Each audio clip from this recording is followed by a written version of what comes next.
Hello, everyone. This is Vern Davis, and I'm your host, the host of Plant Profits. And Plant Profits is proudly brought to you by Produce Global. My guest today, this gentleman has been a guest on our show before. I think the most recent time was at MJ BizCon last year in 2022. Mr. Guy Rocourt. Guy is the president, co-founder, and CEO of Papa Barkley. And Guy is a very accomplished individual in the subject matter of cannabis, for sure. And he's also a veteran and has had a very, very interesting journey in life. And we're going to dive into that. Guy, good morning and welcome to Plant Profits. How are you?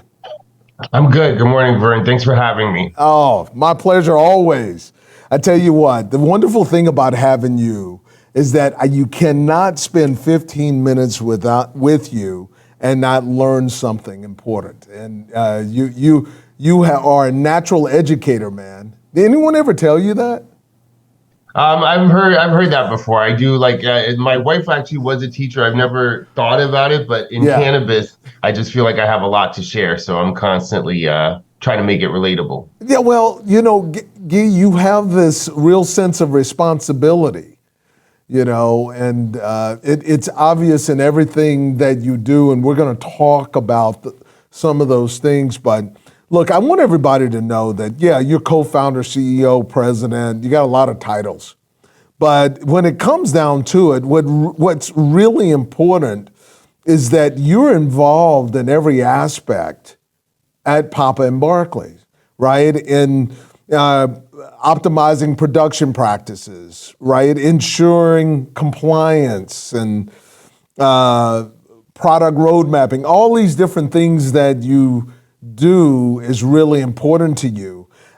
I got a question to ask you. With all the different things that you do, now January of 2022, all these other titles were put upon you. But has your day-to-day really changed? Yeah, it has actually. And it's so funny because I joke about it. It's like being a CEO is like being a coach. Like, it's not unlike, when I don't know if you guys have seen that show, Ted Lasso, but it's like, I'm like, wait, he's not doing anything, but his job is like that to inspire and to get the team to want to work together and to put people on a mission. And that's very different. When I first started Papa Barkley as a co-founder and chief product officer, it was all about making the products, right? So I spent a lot more time in the lab. I spent a lot more time building cannabis labs because, in the beginning, even though the first thought of many of our investors was like, oh, typical CPG, you find a contract manufacturer. Well, there were no contract manufacturers. We had to build our manufacturing ourselves and, get that efficient, source scalable machinery. So I was very involved in that and had a passion for that. But now as CEO, a lot of it is just basically being that positive mentor and getting my team to buy in and work. And I think that good leaders realize that you can't do everything by yourself. You need a team. And it quickly becomes that you're just supporting the team. So where most of my days were getting my hands oily and sticky in the lab, now it's kind of like just being on calls and, helping my, executive team manage the company. Yeah. Well, and so there has been some changes and adjustments in what you do, clearly on a day-to-day basis. But when you think about this plant and your journey with this plant, what's really the most important thing to you that you want the consumers of Papa Barkley to experience, but also it's bigger than that. I think what I get from you in our conversations, you want everyone to have a similar wonderful experience, and there's some elements of what that should be. Why don't you break that down for us? Yeah.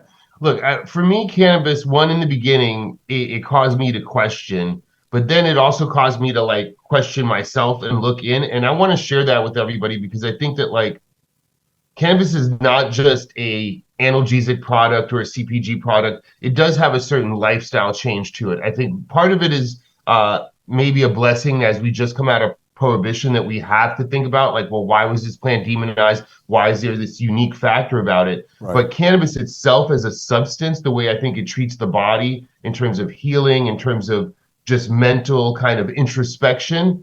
Yeah, I do want to share that with everybody. I mean, I know what it's done for me in my life. Right. You know, it's like it's the one thing that piece that's missing. Like when we think about celebrations, when we think about wellness in this country, we're kind of like polarized. Like it's either extreme wellness, like you can't like, you know, you're like eating like clean foods and working out all the time, or you're on the other side of the spectrum. And like cannabis, I think gives you that middle ground of like, no, you have to be able to like really be honest with yourself about like what you want and how to get it. Yeah, I don't know. It's a hard one to quantify, but I think that for me, cannabis is about introspection and joy, and it's always a pleasure sharing that. And people don't get it at first, but when they do, it's very obvious, and it just immediately starts to change your life. Like, yeah, that's it's really powerful that way. It does affect your life. And if you allow it in a very, very positive way. But the other thing that you really get into is that you want everyone to have a clean experience. You want the product to go in as clean as possible into your system so that all the wellness and goodness can be the benefit and you don't have a backlash of negative things. And so tell me about that, and tell me about that part of the journey and how you are trying to impact the entire industry. Yeah, so look, I think that one, like everything else in the zeitgeist, we want things to be cleaner and more natural. I think most people can resonate with the concepts of organic. But in cannabis, with legalization, it seems like we're kind of losing that, right? It's like we have to, I don't want cannabis to have to go through the same mistakes that like our food supply chain went through to become organic. But right now, most companies are not really worried about the quality of the product, the flower. They're boiling it down to just the active ingredient, THC. The equivalent of that is like going into a bar and just getting moonshine or just getting alcohol. Yeah. It's so much more than that, right? So what is quality cannabis? We're not really communicating that to the consumer. And it's not to say that using chemicals to extract your oil are particularly dirty, but when you're cutting a corner like that, typically what we see now in the majority, unfortunately, of like gummies and products, especially manufactured products in dispensaries, is high fructose corn syrup, dyes, artificial flavors. Like the products themselves are just garbage, and they're just carrying this THC. What do I do? Well, how should I go into a dispensary? What should my experience be, man? You know, when I go into a dispensary and I want a clean product, and I think I take it for granted that I'm gonna automatically get it because it's in a store, just like, you know, in my Walgreens, right? There's certain things that must happen for it to be on that shelf. And so what do I do and how do I make sure, because there are some products in that dispensary that are absolutely done the right way. How do I know? What do I do as a consumer? I think the first thing, similar to, again, the bar analogy, if your bud tender, who's likely going to be a younger person, is talking to you only about potency, that's the first red flag. Okay. Potency is not everything. We don't buy products based on how strong they are. We buy them on the quality and efficacy they are. That's but with right. cannabis, because of the prohibition mindset, the scarcity mindset, potency seems to loom over everything. So first ask, what is the highest quality product, not the most potent product? Will they know what that means? Will they know when you say, look at that. What's the highest quality product? Will my bud tender understand how to articulate that back to me? Well, that I can't promise. I'm sure there's quite a few bud tenders that will be able to do it, or at least you will get them to rise to the conversation. Because look, many of these young folks are passionate about cannabis, and I don't think anybody working in dispensary is there because it's their only job choice, especially in the environment we have now. So I think that most bud tenders probably can do it. I just don't know that they're usually inspired to do it. And the way dispensaries are geared now, it's just about churn. And I appreciate that from the retailer. But look, as a consumer, you should also be able to look at your label. We should be teaching folks, and everybody should be reading their labels, even in the supermarket, right? And this is plant medicine. And I can't stress that enough. we are still in plant medicine. Eventually, pharma will take the active pharmaceutical ingredients, THC, CBD, CBN, and others, and make awesome pharmaceutical caliber drugs. Right. But right now, in We're in dispensary, plant by medicine. definition, this is plant medicine. Yeah, let's take a quick break and when we come back. I want you to pick up on that. Yeah. You got a lot to say on that. We're going to talk about that. This is Vern Davis. I am your host of Plant Profits, and Plant Profits is brought to you by Produce Global. My guest today is Guy Rocourt. He's the president, co-founder, and CEO of Papa and Barkley, a wonderful business. We'll be right back.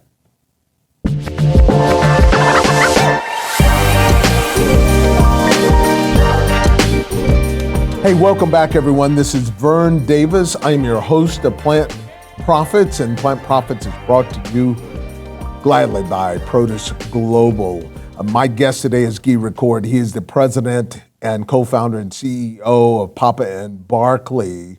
And we were just having this discussion about where are we with cannabis today?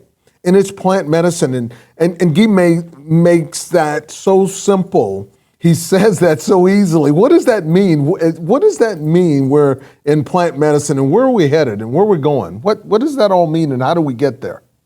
Yeah, so plant medicine to me means you should be able to read the label and see where your plant medicine is, right? Okay. It's like cannabis right now, and the anecdotal evidence we have to date around the safety is about flower. So think about that. Smoking, which we know is, carcinogens, is not the best. That's what essentially got us through prohibition. You also have your basic edibles, your brownies, your alcohol tincture. But all those things have in common is that they have the whole plant in them. There was no opportunity to strip out just the active ingredient. Mm-hmm. So if you think about aspirin, which comes from willow bark, well, you can chew on willow bark or drink willow bark tea all day long. You cannot have more than 1 or 2 aspirin a day, right? There's toxicity when we concentrate active ingredients. Well, cannabis is the same. And there's plenty of research now showing that whole plant efficacy is much more synergistic to the body than, let's say, just having the active ingredient. We see that on the CBD side. On our scientific advisory board, we have a gentleman named Oren Davinsky,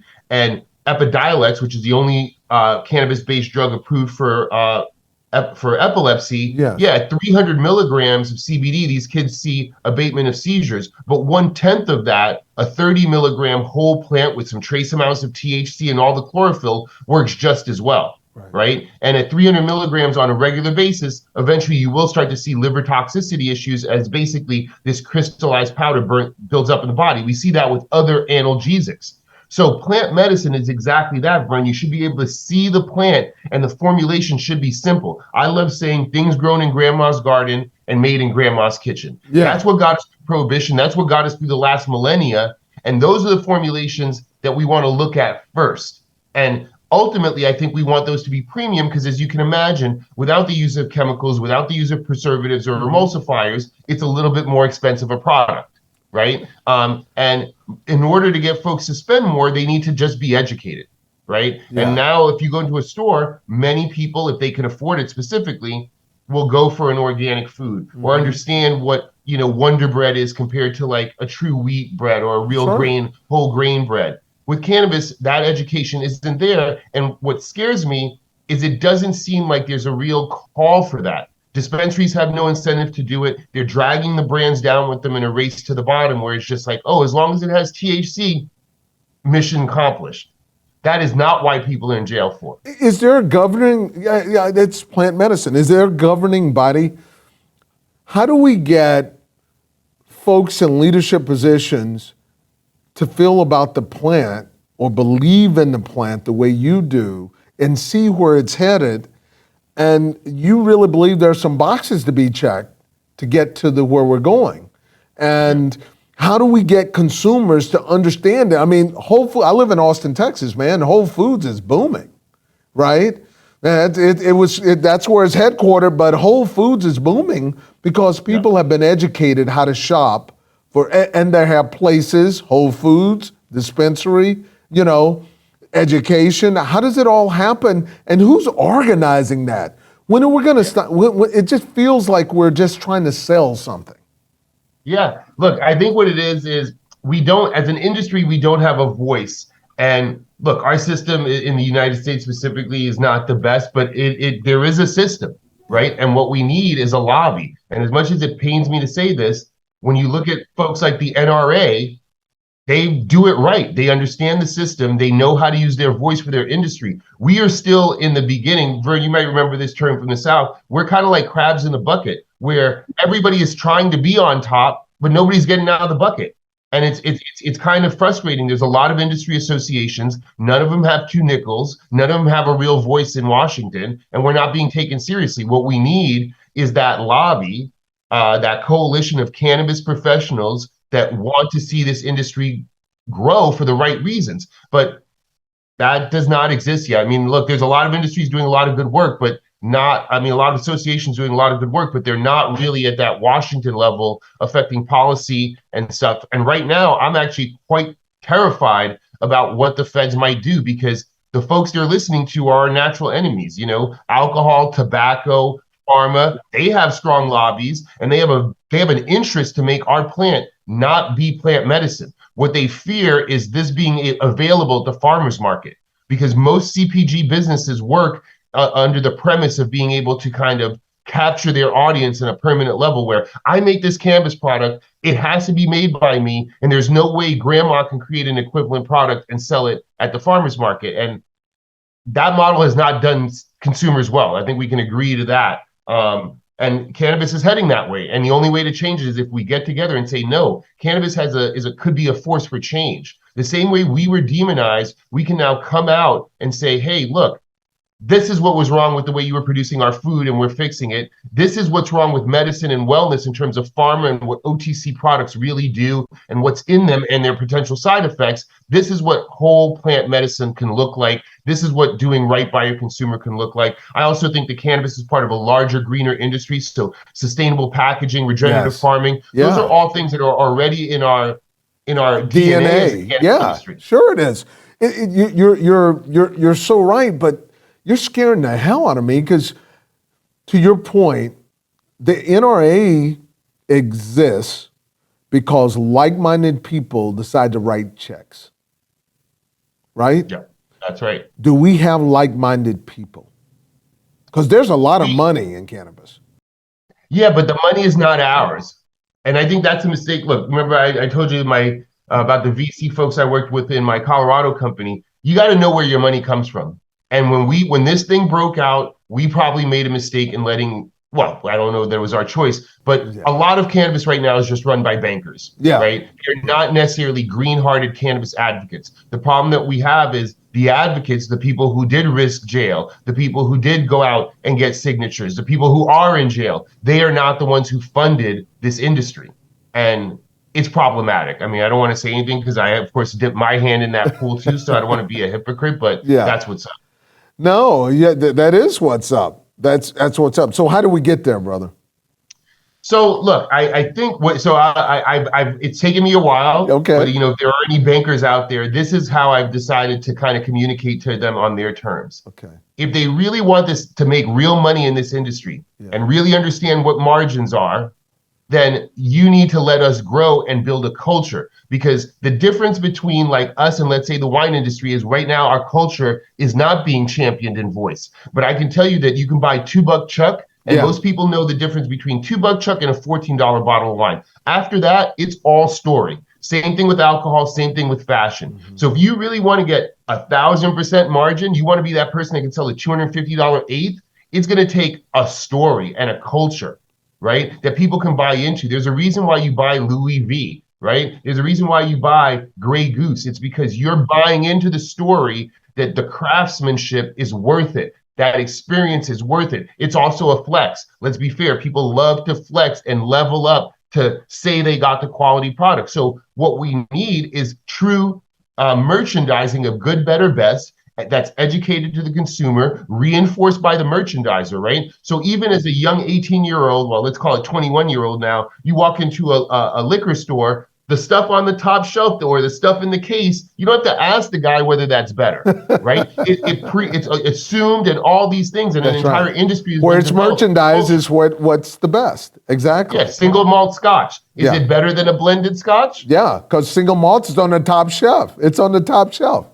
I know it was handmade. Okay, is handmade better than machine made, but it's not the point. It's because it's handmade. The TLC is put in there, right? When I think about clean, solventless cannabis, well, I'm doing it by hand. And we had a chance to automate, and I was like, you know what?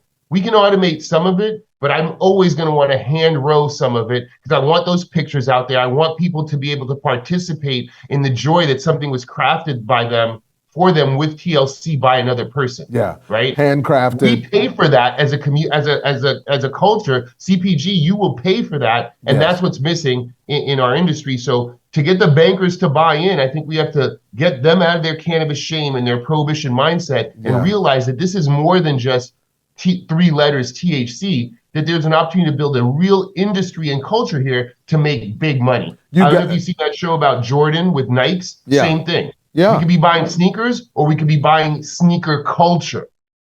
I love that. I love that. And we're going to take a quick break and we're going to come right back and we're going to pick up where you left off your own culture.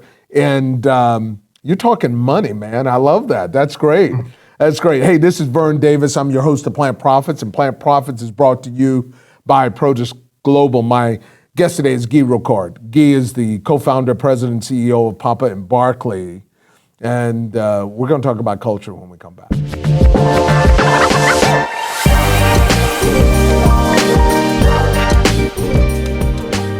Welcome back, everyone. This is Vern Davis. I am your host of Plant Profits, and Plant Profits is proudly brought to you by Produce Global. Guy Rocourt, president, co-founder, CEO, Papa Barkley, wonderful brand. And man, he hit a note with me. He talked about culture and consumer behavior and interaction with culture and storytelling as part of the culture. And I think that's really, really, really important. And he's putting that in place, putting his money where his mouth is at Papa Barkley. And but Guy, are there other storytellers? Are there other like-minded? It comes to like-minded individuals moving in the same direction, not that crabs in the bucket mentality. I mean, this sounds beautiful because you are articulate, and I know you are doing exactly what you say, but I know you, Guy. But is it anywhere else? I'm a consumer. I want what you're putting down. Look, in California, I think that we have a pretty rich culture, especially up here in NorCal. And I think that the community resonates with. I think that many original cannabis consumers and advocates are aware of the lifestyle and the culture and have already had that kind of like mindset shift. Most folks who are into cannabis, like I said, are into other greener things and are just more aware, right? And thinking about things a little bit deeper, looking at the labels on their food, right? So if we were to look at a consumer segment, a person that's into wellness, once educated on cannabis, really starts to like it all starts to gel. But I think there are like-minded people, but right now we are so, when we were underground, Vern, you know, cannabis has been around, right? And I'll give you an example. In 2012, when we start first seeing concentrates here in California, and we have some dispensaries, almost instantly I fly to visit my mom and I see dab rigs and concentrate vaporizers in head shops in New York. And I'm like, who is communicating the devices and all this stuff in this basically underground culture? We had a strong billion-dollar industry before legalization, right? People tend to forget that. Now, with prohibition abating, we have folks all struggling to try to make the change, and that's all we're focused on. So I think the same people that I used to hang out with and think about cannabis, and you know, we were all kind of like under fire together, all like undercover together, if you will. Now it's like we're just trying to stay in business. And as you know, with 280E, no safe banking, right? We're playing business on hard. Like if this was a video game, I'm playing on the absolute extreme level. Right now, I feel like I could be CEO of any of these large corporations because none of them have it as hard as we do when it comes to the real blocking and tackling of business. Instead of having one entity, I have to have a billion entities. I have to structure all my payments to try to just get a little bit of a tax break. I have supplies inspections. It's crazy. It's just like, it's so hard to run a cannabis business right now. So I think that the like-minded folks like myself are just focused on just trying to provide safe access. So the legalization thing does feel a little bit 2 steps forward, you know, 1 step back kind of thing. It's definitely a move forward, but now it feels like we have to reclaim some things. We have to, in the medicinal market, especially here in California, we were in a really good place in 2013, 2014. More shops than we have now, 2,500 shops. Wow. Quality cannabis that was fairly well tested. We were self-regulating. A lot of people forget this. And it gives you a sense of the mindset of true cannabis advocates. We were already self-regulating. I've been working with SC Labs now, going on 15 years. That's way past the compliant level. Absolutely. Same thing with Pill Analytics out in the Midwest, right? That's right. It's definitely, we do need to get together, but right now I feel like we're all distracted because they've made business hard. And I say they, who are they? I don't know. But I think the they is just the misinformation monster that we've created after 100 years of demonization and misinformation. It's a lesson to be learned. When you allow misinformation to fester, it's very hard to unseat. And so as we see that happening in our politics, we should be really, really concerned, because bad information sticks, right? And you have people out there now believing things that are inaccurate, and they believe them like vehemently. And they used to believe that cannabis was bad and that if their kids did it, the sky was going to fall. Right? And why is the bad information coming from folks with money and the good information is coming from folks without? That is absolutely crazy. So, Guy, I got a question. I really, what is, I mean, man, thank you for your service, in the military and all the things that you've done. What do you want your legacy and your relationship with the plant to be? I want it would be, I would be honored to be associated with changing consumer products, how consumer products are delivered to the consumer. I want cannabis to raise that bar. I want to be part of a company and an industry that raises the bar across the board, right? And so when I say that, it's like, I make quality products, and yes, they have THC in it, but the main ingredient is TLC. I'm thinking about my consumer. I want to make a product and have fair exchange. Like, our products are also fair trade. So yes, I want to make money, but I want to give value. And I think the same way Steve Jobs took the suit out of the boardroom and put the turtleneck in there, I want to put the hoodie in there. It's like, I think that you can make money and be successful, but I think you can also play the game fairly, right? On our national side, the notion of like performance marketing, right? If I told you, hey, Vern, I'm going to follow you around, I'm going to watch everything you do, watch everything you buy, and then use that data against you, you'd be like, you're a stalker. Well, that is performance marketing in the digital age. It's an aggregation of somebody's complete data to try to manipulate them via email to get them to buy something. I want you to buy my product because you need it and because it's quality, right? At one point, we have to start to look at late stage capitalism and say, can we do better? Like, it's not about, of course, look, I'm a patriot. If I work harder than the next person, I want to see my benefit be greater. But there needs to be some levels there, right? The fact is, even if I work harder than my neighbor, he's still my neighbor, she's still my neighbor, she's still a human being. And so there's only so much winning, right? When we think about the wealth gap in this country right now, it's ridiculous. And I think real cannabis users that are truly smoking on a regular basis and introspective know better. Like, now, I'm a faithful cannabis faithful, right? I really believe that a friend in weed is a friend indeed. And I have yet to meet that person that is a true cannabis person that is that is ready to take such wanton advantage of their brother and sister. Let me put it that way. Now, that's a general blanket statement. I'm sure there's somebody out there right now puffing on something. But this is your experience. This is your experience, right? Yeah, this has been my experience, and that would be my legacy. It's like, look, I'm not the first to say it, but I do believe that the cannabis brings love, right? The plant is love, that feeling ultimately of, of understanding cannabis and when you commune with it, especially in a social setting. So when we think about right now, our social lubricant is alcohol that ultimately leads to violence and dysfunction. I don't think that's hyperbole. I think we can build a lot of data to show that. Cannabis is the opposite. I'll bring you back again to the early 2000s. We're having huge concerts. I go to a Rick Ross concert out in the desert, right? Lots of people. We're in this big aircraft dome. it's like literally you're in the bottom of a bong. It's so smoky. Rick Ross is bringing out, he had just launched his champagne line. He's bringing out a Yeah. champagne bottle that's shaped like a big joint, shaped like a champagne bottle. Everybody's smoking. At the end of the concert, you have that kind of like dull ringing in your ears. But instead of like police cars everywhere, like it would be in a sporting event or violence and this kind, everybody just floated out. The cops were Literally. hardly around, and we just all floated home. And we Yeah. did that summer over summer over summer, right? And now all of a sudden it's like, oh, wait, you're smoking? It's like they want to lock the rules down. It's like, well, my point is, when people socialize with cannabis, we get love, not violence and fighting, right? And so, yeah, if I could say that I could leave something for the world, and if somebody were to mention my name, I just want to be a champion that started to bring a little bit of love back to our interactions. Because meeting at a bar for a drink, while I love to do that, doesn't have the same outcome as if we sat down and we smoked and really talked. And sometimes we might be quiet. People are like, oh, well, when you're high, people just sit around. Well, there's nothing wrong with sitting quietly and thinking. We might want to all do a little bit more of that.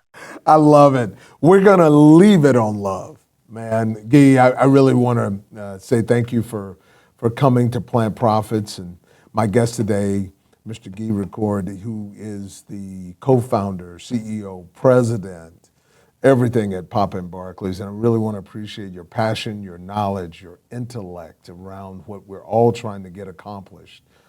And it's going to take more than one man to get all of this done. And I hope that you're coalitioning with folks that are like-minded, and you're creating some power, man, because it's truly important. And I want to thank all of you for listening to Plant Profits, and you can get us on Amazon, anywhere you get your podcast, Apple, Google, Spotify, we are there. Download Plant Profits and listen to this recording and listen to others. And also Produce Global, my company. You can find us on all of the social media sites, right? IG, Facebook, we're everywhere. Anywhere you look, we are there, man. And really take a look at how we are changing people's lives and what we do, how we're building companies. That's ProduceGlobal.com, PROTIS Global.com. This is Vern Davis. I am your host of Plant Profits, and had a wonderful guest today, Mr. Guy Rocourt. Until next time, cheers.